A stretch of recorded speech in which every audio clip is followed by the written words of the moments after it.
नमस्कार, रुपाली कांबळी ब्लॉग्समध्ये तुमचं स्वागत आहे। आज मी बनवत आहे इडली आणि डोसा।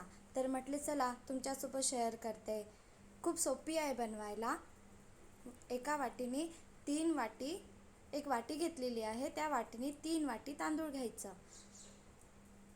3 वाटी तांदूळ घेतलेले आहे। आता आपण पाऊण वाटी उडीद डाळ घ्यायची। या प्रकारे तुम्ही पण बनवून बघा, इडली आणि डोसा खूप छान बनतं।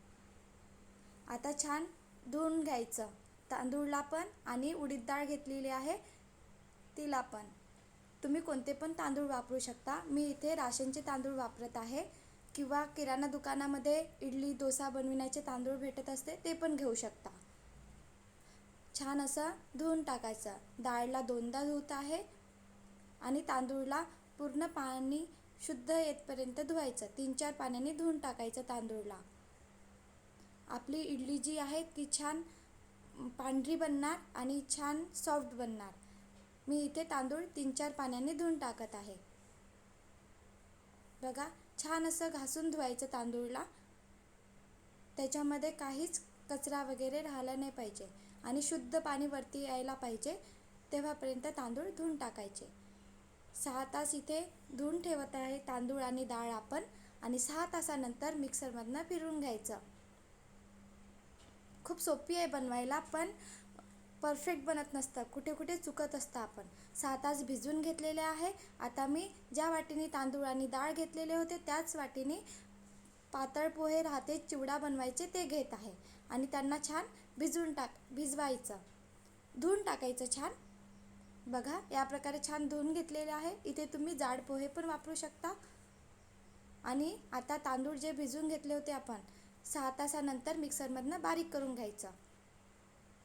मी मिक्सरमधनं बारीक करून घेत आहे तांदूळ आणि डाळ आणि पोहे। 1 वाटी पोहा घेतलेला, तो शुद्ध धुवून छान स्वच्छ धुवून टाकायचं आणि मिक्सरमधनं पोहा पण बारीक करायचा। पोहा टाकल्याने काय होतं, आपली इडली डोसा छान बनतं। 6 तासानंतरच मिक्सरमधनं बारीक करायचं। छान अशी आपली इडली आणि डोसा बनून येणार। खूप सोपी आहे बनवायला, पण कधी कधी चुकत असतं आपलं प्रमाण जे घेत असतो, त्याच्यामुळे आपली इडली आणि डोसा छान बनत नाही। बघा, डाळ आणि पोहा जो आहे तो मी एकत्रच बारीक करून घेतलेला आहे आणि आता तांदूळ बारीक करून घेतलेला होता त्याच्यामध्ये टाकत आहे डाळ आणि पोहा आणि छान मिक्स करायचं।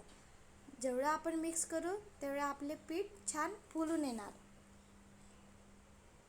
बघा, पूर्ण मी बारीक करून घेतलेले आहे डाळ, तांदूळ, पोहा। खूप सोपी आहे बनवायला, पण चुकत असतं प्रमाण मी जे सांगितलेलं आहे त्याच प्रमाणे घ्यायचं। तुम्हाला बिझनेस करायचा असेल तर बिझनेस पण करू शकता। बघा, रात्रभर ठेवलेले होते मी, आता बघा छान पीठ फुलून आलेलं आहे। उन्हाळ्याचे दिवस आहे, याच्यामध्ये बेकिंग सोडा वगैरे टाकायची गरज नाही आहे। चवीनुसार मीठ टाकायचं। मिठाचे प्रमाण तुम्ही कमी जास्त करू शकता। उन्हाळ्याच्या दिवसामध्ये सोडा वगैरे टाकायचा नाही, कारण आपलं पीठ जे आहे ते सहज फुलून येतं। आता मी इडली पात्राला तूप लावलेलं आहे, तुम्ही इथे तेलाचा पण वापर करू शकता। याच्यामध्ये जे डोसाचं पीठ बनलेलं आहे आपलं डोसा इडली, ते टाकूया आणि इडली बनवत आहे मी। घट्ट वाटलेले तुम्हाला इडलीचे पीठ तर तुम्ही थोडे पाणी टाकायचं। या प्रमाणात पीठ ठेवायचं, आपली छान इडली बनवून येणार।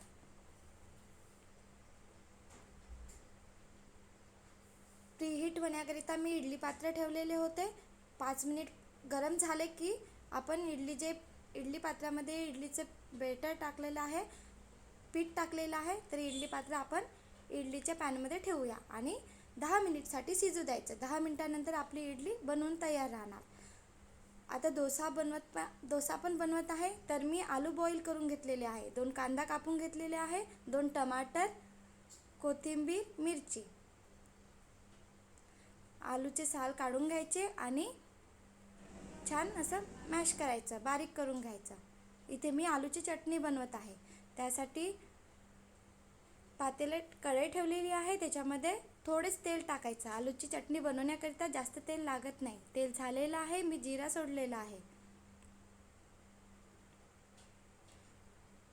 जिरे झालेलं आहेत. आता मी मिरची टाकत आहे आणि कांदा. छान कांदा आणि मिरची तेलामध्ये होऊ द्यायचं.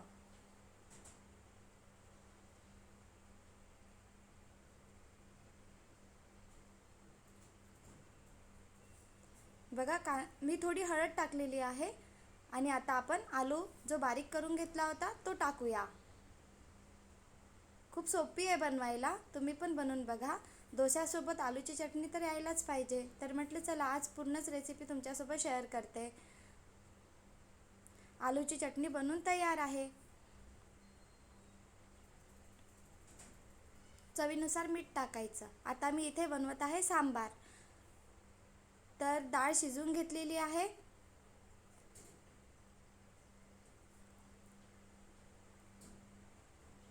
तेल टाकायचं. तेल झालेलं आहे, जिरं सोडलेलं आहे. मी इथे शेवग्याची एक शेंग घेतलेली होती, ते कुकरमध्ये शिजवून घेतलेली होती. आपण सांबार करताना शेवग्याची शेंग पण टाकायची.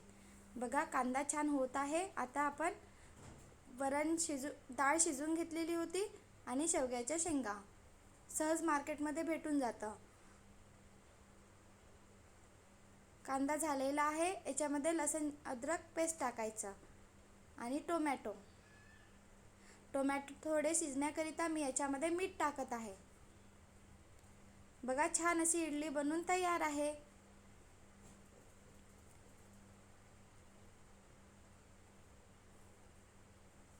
तिखट टाकलेलं आहे, धनी पावडर.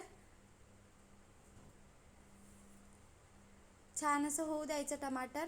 मी घरीच गरम मसाला बनविला होता, तो टाकत आहे.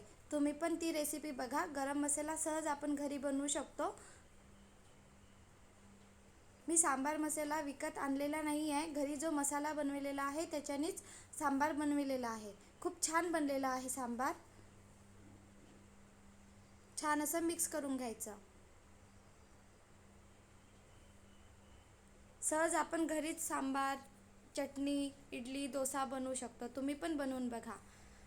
आधी मी मीठ टाकलेले होते, ते टमाटर शिजण्याकरिता टाकलेले होते. आता मीठ टाकायचं आहे आपल्याला सांबारला छान चव येण्याकरिता. बघा इडली छान शिजलेली आहे. आता आपण इडलीला काढून घेऊया.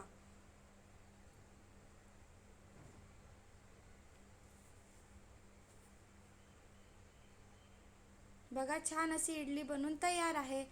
व्हिडिओ आवडला असेल तर लाईक, शेअर, सबस्क्राईब. खूप सॉफ्ट बनलेली आहे इडली. तुम्ही पण बनवून बघा. आता मी डोसा बनवत आहे. डोस्याला आधी पाण्याने धुवून टाकायचं, नंतर पुसून टाकायचं, नंतर थोडं तेल टाकायचं आणि तेल पण पुसून टाकायचं आणि छान जो डोसा बनवायचा तावा आहे तो गरम होऊ द्यायचा. सहज आपला डोसा निघून येणार, ताव्याला चिकटणार नाही. या प्रमाणात तुम्ही पण बनवून बघा. डोसा इडली खूप छान बनतं.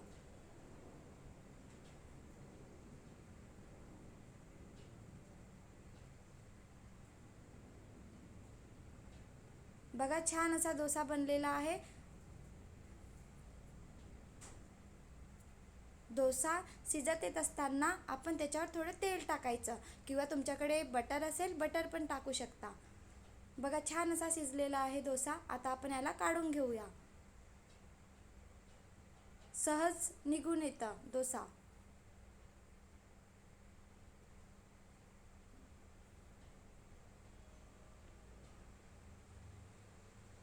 बघा छान असा डोसा बनवून तयार आहे.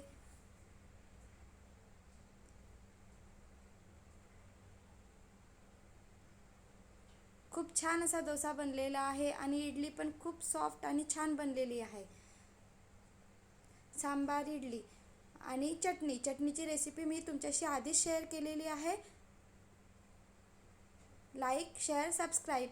डोसा, आलू चटणी, शेंगदाणा चटणी, sambar, idli. Like, share, subscribe.